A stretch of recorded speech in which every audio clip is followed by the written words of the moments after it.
हर हर महादेव ओम नमः शिवाय। केमन आছেন আপনারা সবাই? আমি দেখতেছি বি মণ্ডল। এপ্রিল মান্থ যেহেতু খুবই খাস, খুবই গুরুত্বপূর্ণ, আর তার জন্যই আমি আপনাদের জন্য সবার জন্য পার্ট 1, পার্ট 2 অ্যান্ড পার্ট 3 আর লাস্ট যেটা 4th মান্থ আমরা সবাই জানি এপ্রিলে, তো 4টে পার্ট না আনলে হয় তো তার জন্য আমি 4th পার্টটা আনলাম। আর এটা যেহেতু খুবই গুরুত্বপূর্ণ তাই খুব স্কিপ করবেন না, একদম সবটা ভালো করে শুনবেন, জানবেন, এটা আপনাদের জন্য, সব রাশির জন্য। তাই আমি একটা কথা বলবো, যদি পছন্দ হয়ে থাকে তাহলে লাইক, কমেন্ট, শেয়ার, সাবস্ক্রাইব করতে ভুলবেন না। আর কমেন্টে অবশ্যই লিখবেন জয় বড় বাবা। আমি ওনার নাম নিচ্ছি না, বাট আপনারা নিতে পারেন।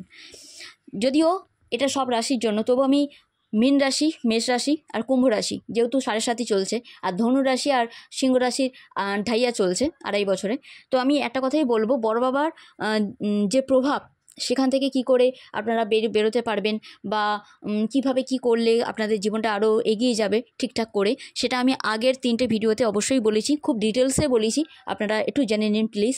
আর তার সাথে এপ্রিল মান্থ কেমন যাবে, কী বৃত্তান্ত, সেটাও বলে দিয়েছি। আর আজকে আমি এই এপ্রিল মান্থের 4 নাম্বার, চতুর্থ যে পার্ট, সেই চতুর্থ যেটা পার্টে আছে সেটা আমি অবশ্যই বলবো একটা কথা। বড় বাবা কিন্তু আমাদের, মানে বড় বাবাকে দেখে ভয় পাওয়ার কিছু নেই।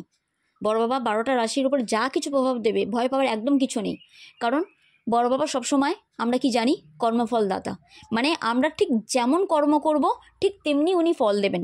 তাই আমরা এতদিন ধরে পাস্টে যা কিছু ঘটেছে আমাদের সাথে, সেখান থেকে আমরা শিক্ষা নেব। প্রেজেন্টে যা কিছু ঘটছে সেটা আমরা অবজার্ভ করব, মানে সেখান থেকে আমরা বুঝবো, জানবো, শিখবো। আর তার সাথে সাথে ফিউচারে, মানে ভবিষ্যতে আমরা যে কর্মটা করব তার উপর বেস করেই আমরা পাটা ফেলবো। সেই কর্মর ওপরে আমাদের কর্মের ফল তিনি দিতে আসছেন বা দিতে এসেছেন অলরেডি। যাদের 7.5 শুরু হয়ে গিয়েছে তারা তো জানবেনই, মীন রাশির আর কুম্ভ রাশির, মকর রাশি থেকে বেরিয়ে গেলেন, 7.5 শেষ হয়েছে, তাই ওনার কথা আমি কিছু বলবো না, ওনাদের ওই রাশির কথা। বাট কুম্ভ রাশি এখনও চলছে, সামনে মানে 2.5 বছর পর ওটাও শেষ হয়ে যাবে। মীন রাশি কিন্তু পিক পয়েন্ট একদম, মানে ওনার রাশিতেই বড় বাবা বসেছেন, তাই খুব বুঝে সুঝে পা ফেলবেন আপনারা। আপনাদের বাণী দোষ হতে পারে, তাই কথাবার্তা যেভাবে বলবেন সেইভাবে সব কিছু মানে আপনাদের সামলাতেই হবে। আর তার সাথে সাথে বলবো একটা কথা, এই টাইমে জমি সংক্রান্ত কোনো রকমভাবে যারা কোর্ট কেস মামলায় আছেন তাদের জন্য কিন্তু অত্যাধিক আবেগপ্রবণ হয়ে যাওয়া কিন্তু সমস্যাদায়ক হতে পারে, কিংবা কোনো রকম প্রতারণার একটা ঝামেলা কিন্তু একটা আসছে। তাই খুব বুঝে সুঝে রিচেক করে করে, সে পার্সন হোক কিংবা সিচুয়েশান হোক, আপনারা পদক্ষেপ নেবেন। আপনারা, আমি যদিও টাইম টু টাইম গাইড করতে থাকবো, তবু আপনাদের জন্য একটা কথাই বলবো, কোর্ট কেস এখানে যারা মানে ফেস করছেন তাদের জন্য এই বছরেই আপনাদের জেতার সুযোগ খুব বেশি, প্রবল। বাট বড় বাবা কর্ম দেখে, তাই আপনাদের একটা ভুল পা বা একটা তাড়াহুড়োর কোনো লালসার বা বিলাসিতার বা অভিলাষিত আকাঙ্ক্ষা পূর্ণের যদি কোনো পদক্ষেপ আপনারা নিয়েছেন, তাহলে কিন্তু স্লিপ খাবেন, তাহলে কিন্তু বড় বাবার ক্রোধ আপনাদের ওপর পড়বে। তাই বুঝে সুঝে খুব সাধারণভাবে, খুব বলে না, সাধারণ মধ্যে অসাধারণ কোনো ক্ষমতা থাকে, তো তেমন দৈবিক শক্তির উপর বিশ্বাস রেখে নিজের কর্মটাকে একেবারে অনেস্টির সাথে সৎ ভাব রেখে এগিয়ে যান। কাউকে ঠকানোর চেষ্টা একদমই করবেন না। যদিও জানি আমার দৈবিক পরিবারে সবাই আপনারা খুবই ভালো, আর আপনাদের মধ্যে পজিটিভ ভাবটা বেশি থাকে, কারণ আমি সবসময় একটা কথাই বলি, be positive and stay happy. তো আপনাদের খুশির সবচেয়ে বড় চাবিকাঠি এটাই হলো যে আপনাদের অনেস্টি। তো আপনারা যেমনভাবে পা ফেলবেন আপনারা তেমনভাবেই দেখতে পাবেন, সামনের দিনগুলো সেভাবেই আসবে। তাই আমি একটা কথাই বলবো, মামলা মোকদ্দমায় জয় তো আছে, ডিলে হবে, বাট আশা হারাবেন না। আপনাদের এবছরে আপনারা সেই দিনগুলো দেখতে পাবেন যে দিন এত বছরে কোনো দিন দেখেননি। যারা মেডিকেল ফিল্ডে আছেন আপনাদের দেখতে পাবেন আপনারা যে আপনাদের হুট করে তরক্কি হচ্ছে, মানে বলে না যে হঠাৎ করে কোনো রকমভাবে আমরা চিন্তা করিনি, কিন্তু হঠাৎ করে একটা শিখরে পৌঁছে যাওয়া।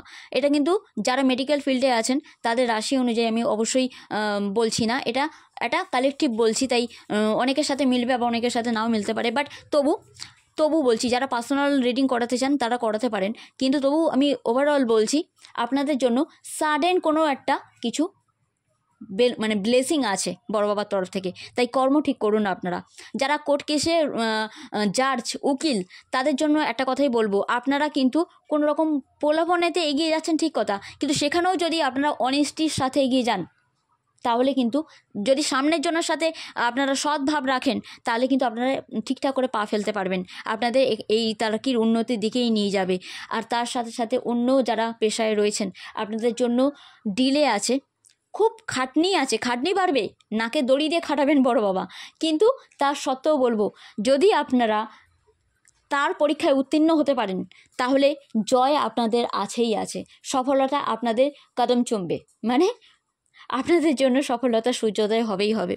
আপনাদের জন্য গোল্ডেন সানরাইজ কাউন্ট এই মন্ত্র কিন্তু জপ করা খুব ভালো হবে। তার সাথে ওম দুম দুর্গায় নমঃ কিংবা দুর্গা ম্যাজিক বিগিনস নাও এই মন্ত্র আপনারা জপ করতে পারেন। কিন্তু গোল্ডেন সানরাইজ কাউন্ট এই মন্ত্র জপ করতেন যদি আপনারা কেউ করেন, তাহলে আপনাদের বেনিফিশিয়াল এটাই হবে যে আপনাদের কেরিয়ারে মানে দেখবেন, রাইজ করবেন, যে উন্নতির যে দিন আপনারা সেটা দেখতে পাবেন। আমি এখানে বলতে বলতে আটকাচ্ছে, তার মানে হয়তো কমিউনিকেশনে আপনাদের কোনো সমস্যা হতে পারে, কারো কল আসবে, কারোর কোনো রকমভাবে মেসেজ, বিশেষ করে ভিডিও কলে আপনারা একটু হলেও হয় না যে নার্ভাস হয়ে যাওয়া বা কিছু তেমন ধরনের কিছু হতে পারে। যদি তেমন কিছু হয়, তাহলে লায়ন এইটা আপনারা জব করবেন, আপনাদের জন্য ভালো হবে। এপ্রিল মান্থের হোক কিংবা লাইফের যে কোনো টাইমেই হোক, আপনারা এটা জব করলে আপনাদের নার্ভাসনেস কাটবে। কারণ আমরা কথা বলতে বলতে যখন এটা আটকাচ্ছে, তখন তো আমি মানে সেই হিসাবেই বলবো আপনাদেরকে, জমি সংক্রান্ত কোনো রকম ঝামেলা, উটকো ঝামেলা আসতে পারে আপনাদের। তাই আমি একটা কথাই বলবো, ভূদেবীর পুজো করতে আপনারা ভুলবেন না, মানে বসুমাতার পুজো করা আপনারা করতে পারেন, গঙ্গা মায়ের পুজো করতে পারেন, ওম গঙ্গে নমঃ এই মন্ত্র জপ করতে পারেন। নবগ্রহ যে ওনাদের যে মন্ত্র, সেই মন্ত্র আপনারা জপ করলে ভালো হবে। আর তার সাথে সাথে বলবো, আপনারা কিভাবে কথাবার্তা বলছেন, জমি কেনার হয়তো যোগ এই টাইমে থাকবে, কিন্তু খুব বুঝে সুঝে পা ফেলবেন, আপনাদের দুশ্চিন্তা হয়তো এই টাইমে বাড়তে পারে। তাই আমি একটা কথাই বলবো, নিজেদের সিক্রেট কোনোভাবে রিভিল করবেন না। আপনাদের যা কিছু চিন্তা ভাবনা আছে একটা খাতায় লিখতে শুরু করুন। যদি কোনো নেতিবাচক চিন্তা থাকে, কালো পেন দিয়ে লিখে সেটাকে পুড়িয়ে দিয়ে ডাস্টবিনে ফেলে দিন। আর যদি ইতিবাচক চিন্তা থাকে, তাহলে নীল কালি দিয়ে অবশ্যই লিখবেন। আপনাদের